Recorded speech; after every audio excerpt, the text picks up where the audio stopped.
Welcome to Fono Stage. This episode is our sing-along episode, so it's the sing-along episode. And I've got 3 tracks. I believe the Mischievous one over here has 3 tracks plus a bonus. Yeah, I picked the 4th. I couldn't just pick you'll see. You'll just see. But yeah, the Mischievous one is here with you guys. Brown Bandit, or you can call me Bandit. There's a reason why I picked this theme, and the only reason is the on repeats don't happen as frequently enough as I'd like. Yeah. So the sing-alongs are part of the on repeats. I just took advantage of it. That's a good way to put it. Good way to put it. I just took advantage of it. Yeah. Let's dive in. You want to start? Into it, yeah. So my first one is a very well-known song. You should know all the words to it. Even if you don't, you at least know the words to the chorus.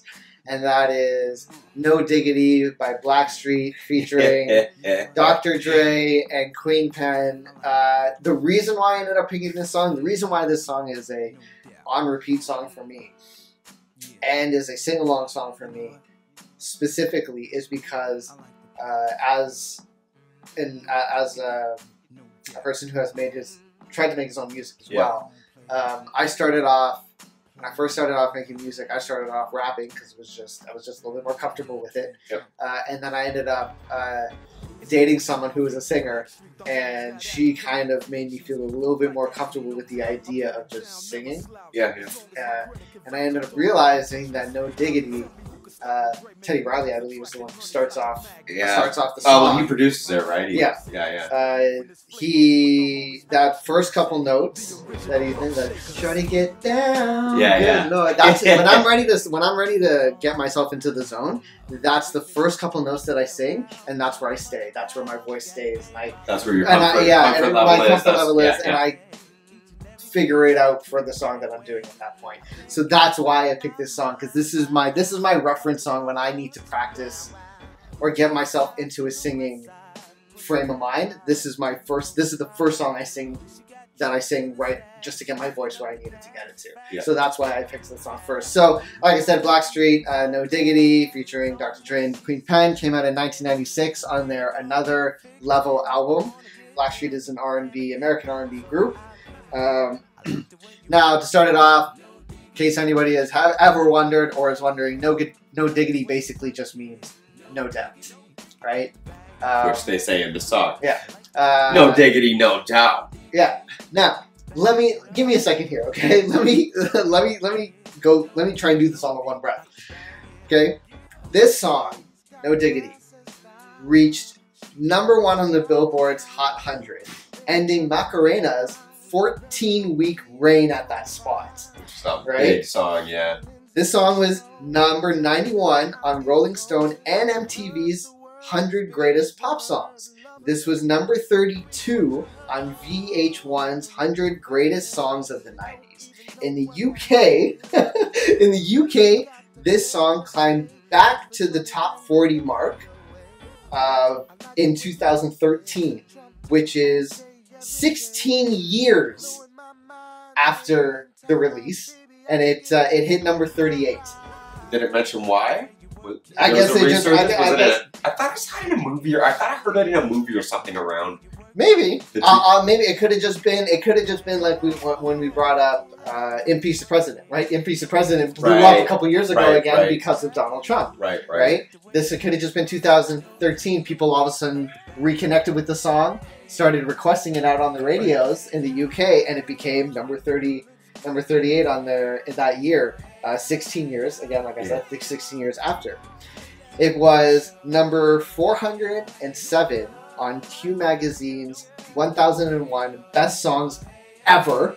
What was the number? It's 407. Okay. Best songs ever created. And the song sold 1.6 million copies in 1996. This song won a Grammy for the Best R&B Performance by a Duo or Group with Vocals in 1998 and was nominated for Best R&B Song Grammy. That is just This one song Yeah. within 2 years, with the exception of 2013. I mean, I was around dancing, going to places where this was being played when it came out.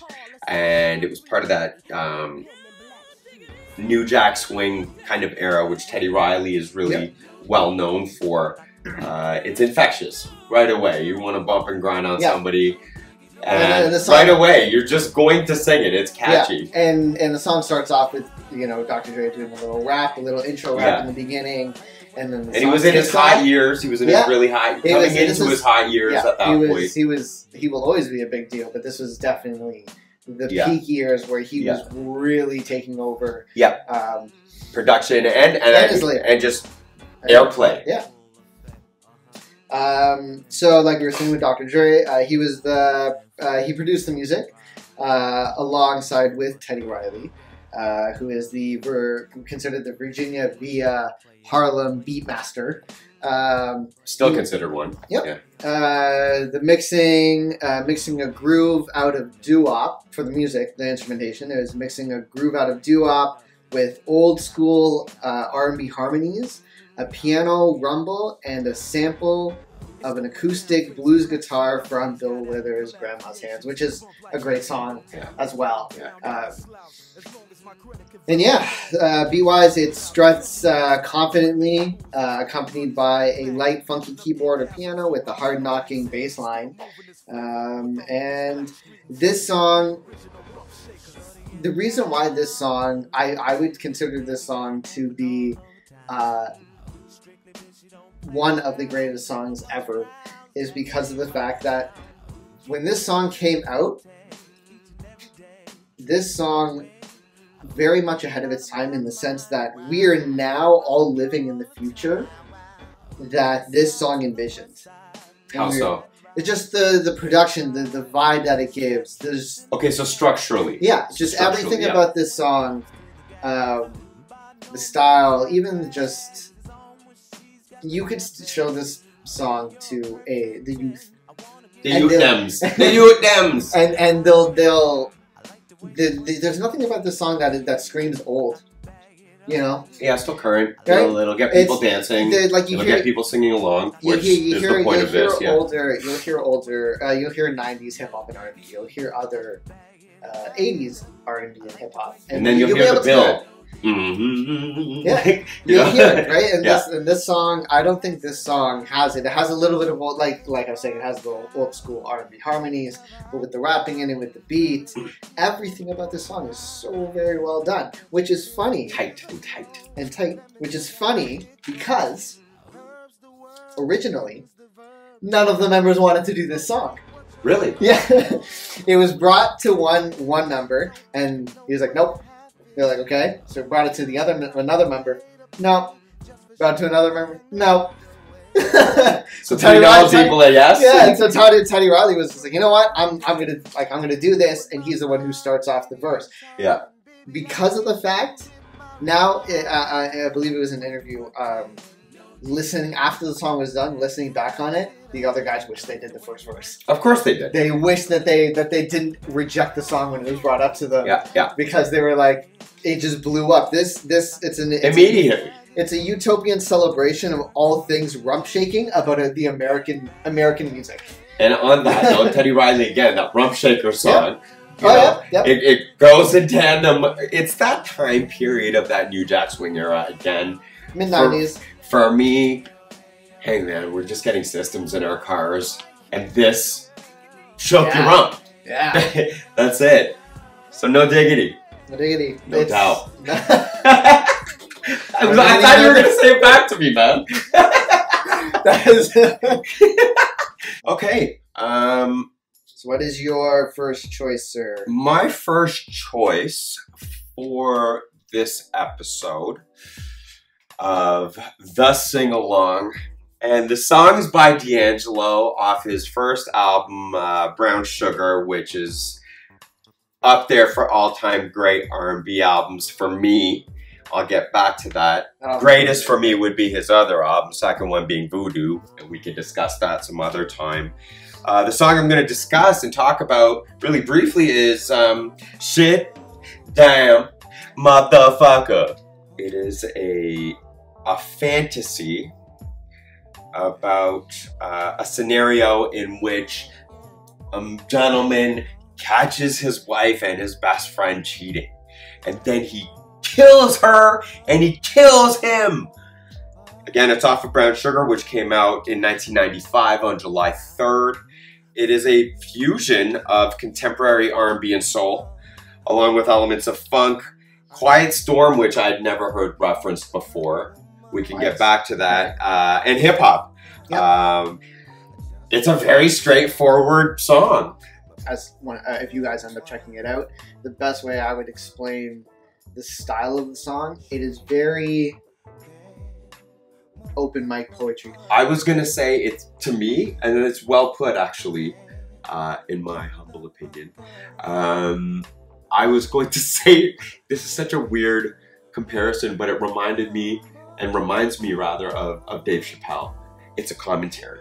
It's a story. And just the style in which he delivers it is very like, I could just see I could see him on stage with just a mic doing it, and then everyone at the end just word.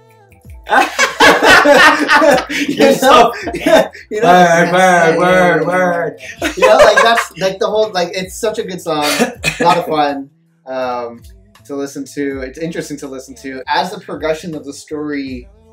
It ramps up. It goes on as the story, as he's telling the story.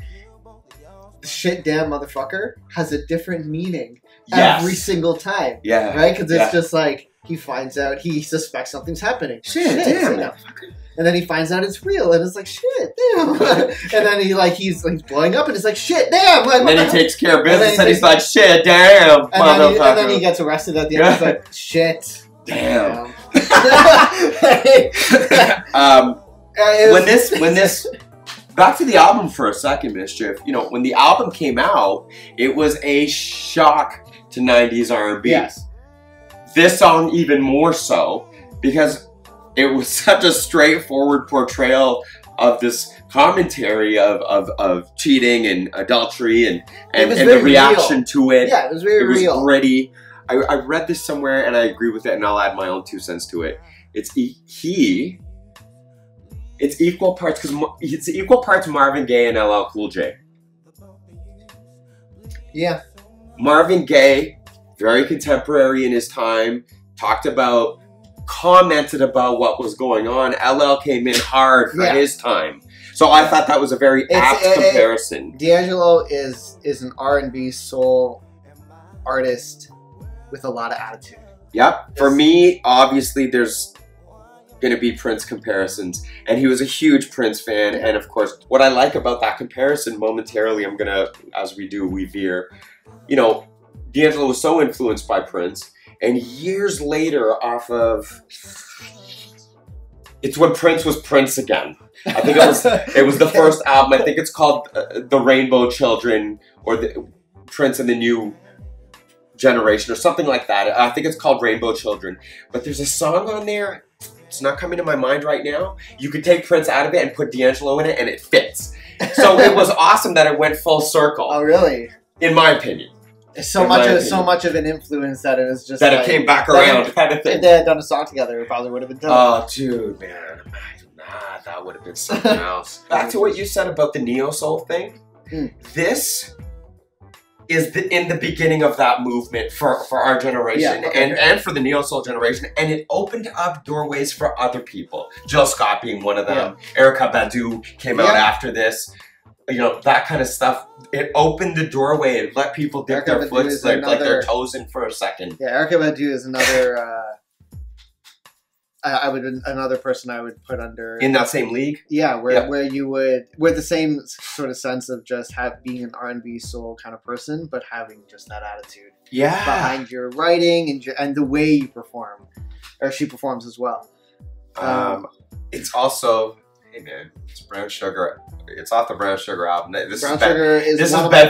This is bedroom soul. Yeah. Like, this is one of those albums. You know what I'm saying? That's when you put it on. Not so much about instrumentation. D'Angelo played most of the instruments on this album. Oh, yeah. And we talked about Jacob Collier a couple of episodes ago, and this new genre which is ramped up with the whole self-harmonization thing, and it's like really extreme harmonization with your own self kind of thing, right? Sampling yourself. D'Angelo, it's all over this album, and it was the first time that I noticed it. Listen, I'm like, wait a minute, that's him harmonizing. Like, he's using his own self to, you know. Anyway, a lot of background ad libs. Yeah. Especially the song. The song is because it's a lot of like almost like little voices in his head that are doing the ad libs kind of thing, where he's telling the story, and then it's like, you know, almost like the devil on his shoulder, like like, and then the angel on the other side over here. No, don't do that. Go this way. Don't listen to that cat over there. I'll also say, as a hi-fi nut, it really challenges your system. It's bass heavy, and it's that punchy, slappy bass that's gonna make your woofers do crazy things. Might make you nervous. Which is why I was pointing out the way his style of singing in this song, or just performing the lyrics, because it's like it's not what you would expect with the music. Here we go with the oxymoron thing. Right? This is just like a general theme for us, just seems to be, right? But the music, don't get me wrong, the music very much suits everything. It's just you don't hear this type of vocal performance in songs very often. Yes. I'll also say it's very straightforward and to the point. I'm just gonna read the lyrics out, if that's okay. Shit damn motherfucker by D'Angelo. Why are you sleeping with my woman? Why are you sleeping with my woman? I just can't believe my eyes, my best friend and my wife. Why the both of you buck bald naked? Again, he repeats it. Why the both of you buck bald naked? I'll tell you what's on my mind. I'm about to go get my 9 and kill y'all's both behinds. And then it ends by saying, why the both of you's bleeding so much. He repeats it. Why the both of you bleeding so much? Repeats it again to emphasize it. Why the both of you bleeding so much. And lyrically, he kind of goes off there like, it's why the both of you bleeding so much. He repeats it, but then that third line, he's like, bleeding so much. Like, he sounds shocked in himself. And then it says, why am I wearing handcuffs? So again, straightforward. We know what's going on. Great commentary. And in my opinion, to finish off, it's vintage and modern all at once. Yep. And then, like I was saying, as the song progresses, the shit damn motherfucker, the meaning ramps up. The meaning behind it changes, and just like you were saying, I love that you pointed that out. As he's repeating those last couple lines, the way he's saying it is just—it's a realization, like, oh shit, what did I do? Yeah, shit, damn motherfucker. What did I do? Well, it's like I acted on my emotions, and now I'm getting arrested. That's right, and it's like, and this is just a small, quick ode to a gentleman named Bernie Mac, who is no longer with us. But I love how he explained motherfucker being a noun. It's a person, place, or thing. And that's all I gotta say about shit damn motherfucker, y'all. So is that. I get so used to doing this. I know. Hey, cheers. Yes. Shall we talk about our third song? Yes. What do you got for us, Mischief? Okay. These are all songs that we just love to sing along with, personally. And this song, Tracy Chapman's Give Me One Reason, came out in 1995. Okay. I thought it was older. Came out in 1995 on the New Beginning album. This is a blues rock artist. I'll add folk in there. Yep. This is Chapman's biggest song, reaching number 3 on the Billboard's Hot 100. Won a Grammy for Best Rock Song and nominated for Record of the Year, Song of the Year, and Best Female Rock Vocal Performance in 97. Okay. This song was actually performed on SNL in 89, 6 years before she actually recorded and released it. Okay, because I think Fast Car was out right around then. Yep. Right? Yep. And it's actually shocking to me because for me, Fast Car is a bigger song. Yeah. No, a lot more people. Yeah, a lot more people recognize fast cars more. Like even to this day, if you were to play for anyone who might not even know Tracy Chapman. I didn't know about the commercial thing. Like that, it's her biggest song. Yeah. So this "Give Me One Reason" is her biggest song to date. Okay, reaching number 3. Right. Like I said, it's your classic. So the song structure is your classic 12-bar blues, both with the structure of the song and the repeated lyrics throughout the song. I find the song to be very sassy yet sexy. Yeah. This song, for a couple months now, I haven't brought myself to do it. Again, I love singing the song, and for a couple months now, I've been building up the motivation to cover this song. Oh. I want to do like recreate like a jazz cover of the song and record it with my cousin Robert and his dad Alec. Oh yeah. I'm gonna do backup. You heard it here first, folks. But this song I love to sing so much that every time I hear it, the first thing I think of is, damn, I gotta do a cover of this song. So the song "Give Me One Reason" by Tracy Chapman is storytelling song of an ending relationship and the plea from the narrator to her partner trying to convince them to remain. So give me one reason, and I'll turn it back around, right? I'll turn the car back around, I'll come back. You just got to give me one reason why I should do that. And please give me a reason to do that. Please give me a reason to do that, because it's just, I want that reason, but it keeps going away. It makes more sense. You might end up in the situation at some point in your life where you want to be in a relationship, but it just makes more sense for it to end. For you to walk away. So it's like, please just give me that one reason to stay, or else I can't be here anymore. Yeah, I can't be stuck in the same repeating whatever it is, right? Yeah. And that's what the song's about. Very simple message and such a beautiful performance. Again, to the recording of the song, catching something so simple and to have it play back to you realistically can be a hard thing. This kind of sounds good on any stereo. Yeah. It's one of those songs. The recording's beautiful on it. And then, of course, as you go higher up the chain, you can dig and delve more into that recording. But I love how the simplicity of the strumming, even. Yeah. Right. That's why I wanted my uncle to do the guitar for it. It's because it's a very simple guitar, but I know if I let him have fun with it. Yeah, there's space. There's space there. It's a very simple guitar, right? Very simple guitar, very simple bass line. Drums are very simple. That's why I'm just like, it would be fun to try and create something different, but still keep the same style of singing. Yeah. Because I wouldn't want to change the way I would sing the song. Tempo-wise? Tempo-wise, it doesn't matter. That if I need to sing it faster, I'll sing it faster. It depends if I ever get around to actually doing it. It was just, I love singing the song the way Tracy Chapman sings it.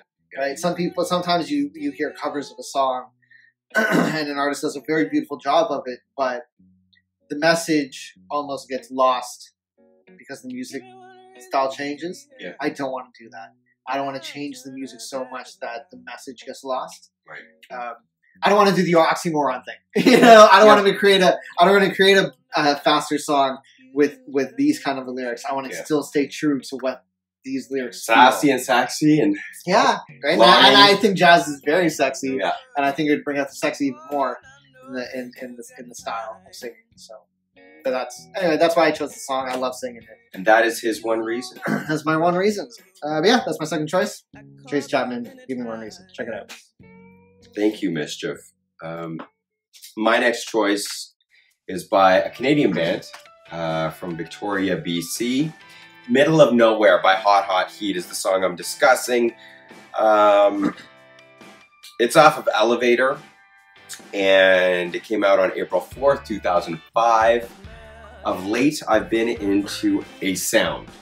And what that sound is, I've been into indie rock. But specifically indie rock that sounds like it's out of the 80s or 90s. There's something about that. These guys... That post-punk kind of... Yeah. Yeah, like...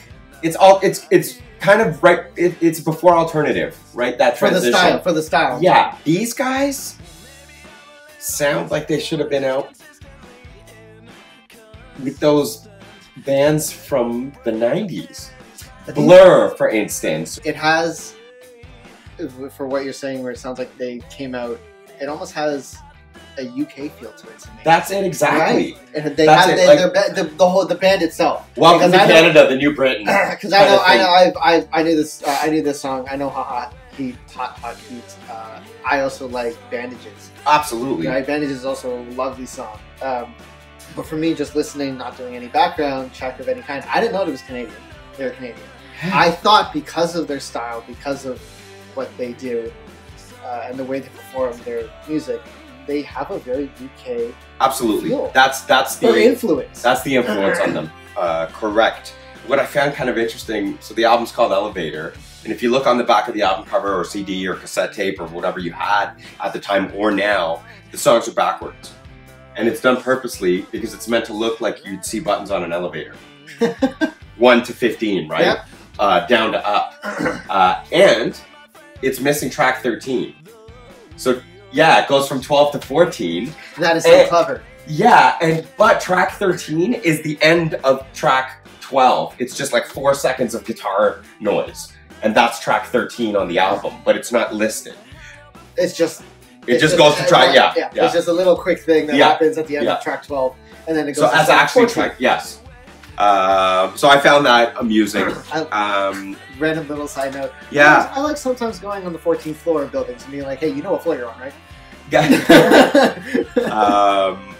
Again, very British indie sounding. And so I stuck to that for this next thing that I'm going to talk about, and that is it reached number 23 on the US modern rock chart, right? Okay, yeah. And 47 in the UK singles chart, which is awesome. Go Canada. Yeah. It's cheeky, it's honest kind of thing. What he's singing about is that longing of somebody. So, for instance, it was written about a girl's at a party kind of thing, and he sees the guy that she's interested in, and he's in the middle of the crowd, right? Okay. And she's kind of like, should I go talk to him? Should I go talk to him? And as then, we all are, but he's an ignorant boy. He's not in touch with himself or anything else. He's just at a party having a good time, right? So she's standing there at this party, and as it's winding down, she's like giving him the sign, like, you're the smile, the stare and the smile. Yeah, but he's oblivious, so he goes back to the middle of nowhere, right? Because that's what boys are. God damn it, boy! Come on, man up! She's trying to get let him drop. I like some of the lines. It depends on where I'm at mentally. As you viewers might know, I've been going through some really hard stuff in the last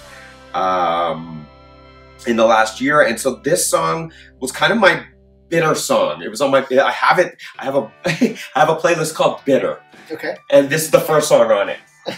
Back to the middle, what is it? They chewed me up and they spit me out, and I'm not supposed to let it bother me. But maybe I'm a little bit weak. I let my frailty take the wheel. Look, I get teary-eyed even when I'm reading it. She said, maybe that's a bit of me waiting for a bit of you, baby. And that's what that little snippet that I was reading about is about, right? But I also find if I'm feeling down, I want to hear this song. Sometimes I need to cry. I'll sing it. I'm not really singing it. I'm just bawling and crying this song. But it's infectious. Yeah. And I have I have to sing it. I have no choice in the matter. It just comes out whether I'm happy or sad. The style of the performance is fun. It's a fun song to listen to. Do you recall the video for this? They even look British. So they're they're performing. He's outside. The lead singer's outside. He's got this beautiful 70s kind of afro, and he's singing the song. And then he goes into a bar, but it's them performing it in the bar. Okay. Then he excuses himself. It's such an odd video. It's artsy. He leaves to go to the bathroom, and he's taking a whiz, but you can still hear the song in the background. And then he goes back out to the bar kind of thing, back to the middle of nowhere. There it is again, right? So yeah, just a short, sweet little synopsis of that. You can also hear the desire in the song.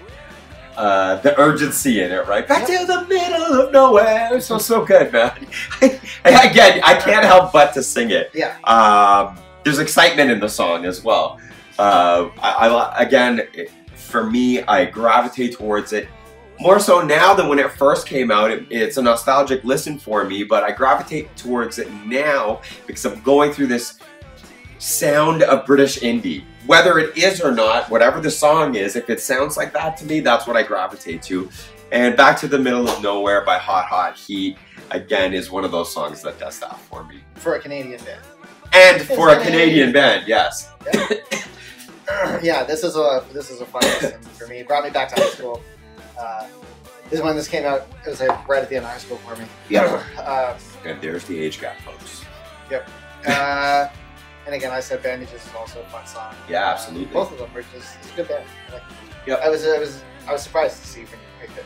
I was excited to also re-listen and relive this song. This was also the last, just my last little tidbit on this song. It's the last note. I forget his name at the moment, but it's the last album with the original guitarist of the band is still on the song. Okay. What do you got for us, Mischief? The third song is Black Crow by Louis Baker. Whenever I'm listening to music, whenever it's hard for me to say what music I exactly listen to. It depends on my mood. It depends on where I am. It depends on what I'm doing. Who you're with. Who I'm with. But for me, musically, if there's if there's something that catches my ear, I'll end up gravitating to it. When it comes to the song as a whole, if the song makes me dance, I'll gravitate to it. When it comes to songs that I sing, that I like to sing, I realize I love one of two things: either a more bluesy soul kind of voice, okay, or like when it comes to guy singing, or like a real R&B high pitched kind of the guys that can hit those high notes. Yeah. I love his voice so much. And that's why I love this song and love singing it, is because I try and make my voice kind of mimic his. That's how I usually sing songs. I know a lot of people probably do that. But sometimes I'll hear a song and I know I won't be able to do what they're doing, so I just kind of do my own thing. What I know my voice can do, but I love trying to mimic his voice. So this song was released in 2018. It's just a single. Louis Baker is from New Zealand. Okay, I didn't know that. Okay. He is a soul musician, and this is a soul-fueled intro perspective groover. It sounds like the alchemy freed from an artist's DNA, rather than a chiseled result over time and toll. But that's something that was written about it, and it's this song. That is a very good description of this song, because the drums hit you right away. As soon as you hit play on the song, the beat comes in and hits you right away. With the music slowly coming in the background, and his voice, the presence that his voice brings. Brings gravity to it. What I took out from that quote was that the style, like I said, the music, the way it comes, and the way his voice and the presence of everything put together. Because this song is very, for me, song as a whole, was very, even though it is a soul kind of bluesy song, the instrumentation was very hip hop to me. Okay. Whereas the upfront things are the drums and his vocals. Right. So that's where I kind of gravitated towards, because that's what hit me right in the beginning. And hearing you say that, it reminds me of like Maxwell kind of stuff. Yeah. Right? Yeah. And that's, again, listening to it, I got that feeling of that. Yeah, the instrumentation is spare and tightly arranged. Yeah. Right? Yeah, he's relying, as he should, because he has it, on the voice. Yeah, and the drums aren't overpowering in any kind of way. They're very upfront, but like I said, they're very, very tightly arranged, where it's just, here's the drums, and here's his vocals, and it's just, you fall into it, right? Baker plays everything, which is the drums, the bass, the guitar. I believe there's a piano in there as well, and he sings. And the song is deceptively simple and deeply organic, and a deeply organic production, initiating the song about exercising your demons and leaving your past behind and gaining wisdom through that experience. Right. Is what the lyrics are about. The Black Crow is always thought of in movies and different writings, novels, music, this song, as the harbinger of bad omens and death. Yeah. As a physical manifestation. So he uses that to symbolize a heavy-hearted, out-of-control feeling that he's trying to convey. But it's hopeful in the sense that it's also embracing the change, breaking free of all those negative emotions. Yeah, but then moving on, letting it go kind of thing, right? And yeah, that's what the Black Crow, that's what it's about, and that's what he symbolizes. And the lyrics are very obvious, right? Because he's saying, he says in the chorus, like, he needs his black coat to go away, right? You just leave me alone. Yeah, he's trying to get over it. He's trying to get over whatever demons he's trying to get over, or get out of, or a situation he's trying to get out of, and he's trying to move past it and be like, I need to move on with my life. Yep. And perhaps learn from it. Like, and yeah, this song is, going back to what the theme is, I love singing this song, man. Yeah. So is this one that's at the top of your lungs kind of thing in the car? Or yeah, you're grooving? Anywhere. Anywhere. Okay. Anywhere, it doesn't even matter. Like, he's at church, folks. He's singing Black Crow to y'all's. Sometimes I get a little worried when I'm at work because I'm the one who brings the music. So I bring a speaker now, so everyone. But before the speaker showed up, it was headphones, and nothing stopped me. Right, so I'm doing my job. I'm in the warehouse, or I'm a color matcher. I've never brought this up in any of the episodes. I'm a color matcher, so it's my job to see. Look, we match. We brown. The brown mischief. I deal with paint. So customers will come to me and ask for a specific color, and I figure out what colors go together. It's a very trial and error job.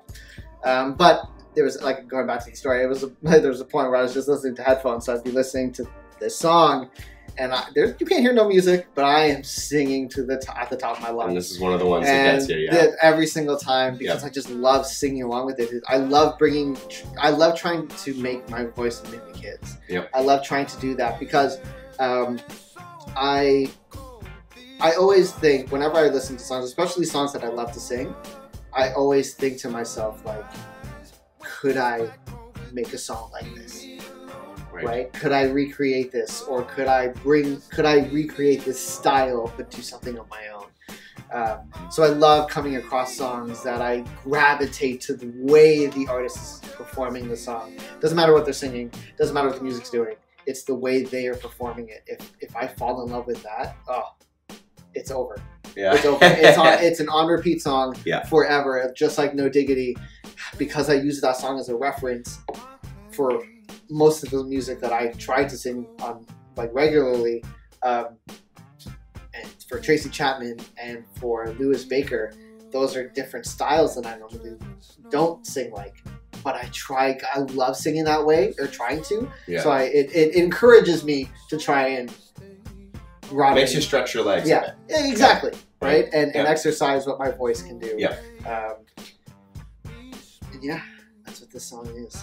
Your brushless eye, that's a good sign, folks. That's just a good sign of a song is killing it. Like, Lewis Baker, Black Crow, you guys got to check it out. Even if you don't end up singing along with the song is such an in-your-face hitting song that, like, the drums and the way he sings, that I'm sure you'll love it just as much as me. For my last pick of this episode, this sing-along, rather, going along with my British theme, I picked a song by a band called Sports Team, who've been around for a little bit, but they released a full-length album. They kind of doled out singles for a while, and then released an album this year. It's called Deep Down Happy is the album, and the song I'm going to talk about is called Here It Comes Again. They are students at Cambridge, or were students at Cambridge University. Okay. Their song and this album, it's middle class. And so I think it romanticizes the middle class, rather. Okay. And so What's the lyrics are about? Lyrically across the whole album, not just this song. Oh, okay. You know, one of the songs is called M5. Well, there's the M5 highway, right? Yeah. One's called Fishing. It's about a man going fishing, a middle-aged man going fishing, kind of, you know, or going. One's called the Racetrack, maybe. Or it's about a man going to the racetrack. I forget the name of that song right now. But I'm going to talk about Here It Comes Again. And for me, how I feel this song is excitement. Here it comes again, kind of thing, you know. Okay. The lyrics are very straightforward. I'll read you a couple of lines again. I've been working up a sweat. I've been working up a sweat. I've been waking up in sweats. I've been working on it, kind of thing, right? What's funny is that you just reading the lyrics. Yeah. I'm almost like you're saying it wrong. Well, there it is. It makes you want the song is so lively. So lively. You want to jump around. You want like you're singing it wrong. Do it right. Yeah. You want to tell the people how. You want to be in a mosh pit. You want to be thrashing about. Yeah. There is video of me with a Dave Grohl. I say Dave Grohl. A Dave Grohl wig on, and I'm thrashing about, and then the wig falls off. Right. I want to say my glasses kind of become skewed. Also, I like the imagery in this. Like a badly shuffled deck, like a slowly moving threat, like a burning British neck on an August evening. You can picture that. Somebody struggling to shuffle a card deck. It's irritating. Come on, just do it, man. The cards are going everywhere. Kind of thing, right? Or, you know, what about a slowly moving threat? That's some scary shit. And it leaves you feeling anxious, like, oh my God, here it comes again, right? And then again, like a burning British neck. I can picture that, some pasty British person getting too much sun on a hot August evening. Here it comes again. Here it comes again. The burn. Feel the burn, baby. So yeah, it's a youth anthem. It's fun and it's upbeat, and I think it's a breath of fresh air, as is this band for me. Again, I've been on this indie rock thing, more British sounding for some reason at this point. Which this is, very much so. And then the end of the song, it like ratchets up, and the other guy comes and sings on for the last third of the song, and you can really hear his British accent. Yep. And I like that they're not singing in anything other but their accent. It's real to me. Yeah, yeah. Almost more spoken word rather than singing. Yeah. Which is what the song, which is why I was like, which is why I said what I said, right? When you were reading the lyrics to me, it was like, you're reading them wrong, right? I was like, the energy is just, this is not one of the songs that you just read the lyrics. Like there are some, like... You have no choice, you're going to move. Yeah, like you could read the lyrics, we've read the lyrics to other songs before and in other episodes, but this one, the moment you started reading the lyrics, I was like, just a little quicker, just a little quicker. Read the lyrics just a little quicker. This will get you moving on a dance floor. Yep.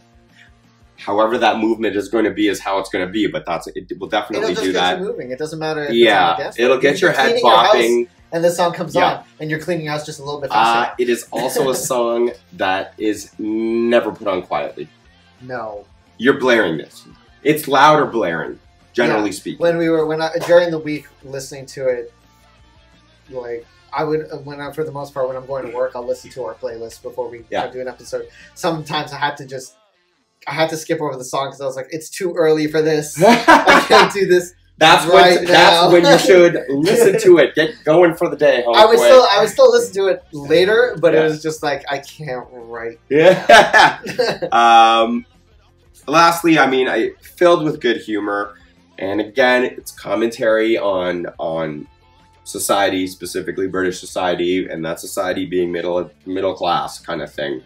I'm gonna say about on the lower end of that spectrum, and I like that. It's real. It feels blue collar. Anybody and everybody can connect with this and get something out of it. And again, that was by Sports. The band is Sports Team, and the song is Here It Comes Again. Check it out. What are you going to surprise us with now? Okay, so I know normally we do 3 songs each. coming up to picking the songs for this episode, it was really hard for me because I didn't realize I know the words to a lot of songs. And it was very hard for me to narrow down, so I had to narrow down more on a personal level. But again, normally we pick 3 songs each. I picked a 4th song. I had to pick a 4th song. And my 4th pick is Remember Me by Blue Boy.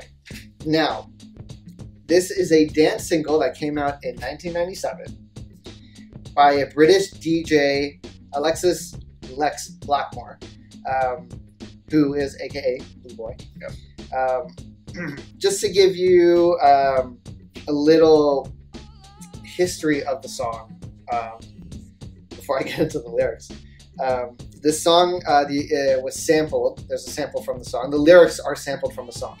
And it's Marlena Shaw's Women of the Ghetto, or Woman of the Ghetto, which is another song that's actually on repeat for me.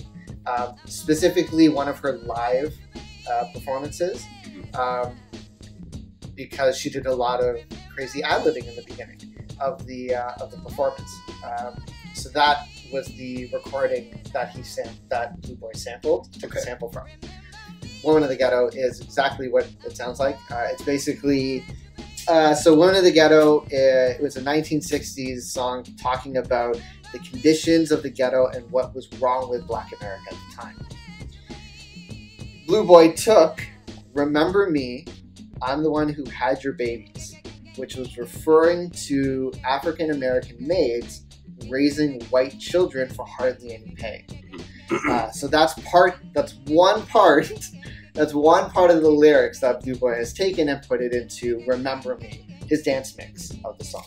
Which one is it? The other part that he took, which is the part I love singing to more than Remember Me, I'm the One Who Had Your Babies. Gang, gang, gang, gang, gang, gang, gang, gang, gang, gang, gang, gang, gang, gang. It's a little scatting ad-lib thing that she does at the beginning of her live performance, and he took it and uses it throughout the entire song. And it's just because the song, as soon as it comes on, not only do I want to just gang, gang, gang, gang, gang, gang, gang, gang, whatever, just mimicking those lyrics and doing it, and with the dance beat, I end up acting foolish wherever I am. I end up dancing around like an idiot. I love to dance. I've mentioned it before. So I end up like, I'm making a weird noise with my mouth, and I'm acting stupid in the process. Right? So I look like an idiot when the song is on. It was originally appeared on Mark Farina's remix album, the Mushroom Jazz Vol.1. Is where it was originally released. Which is why I'm familiar with it. I killed that album, yeah. Yes.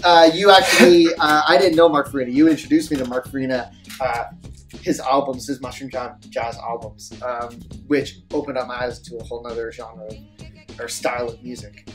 So I thought it was really funny. I thought that was really funny that. That's why I tickled right away.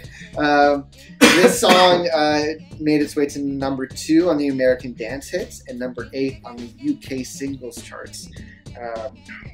It's a wicked catchy dance anthem that, while the groove is appropriately aggressive and street credible, because this is definitely at that time. This is a breakdancing beat.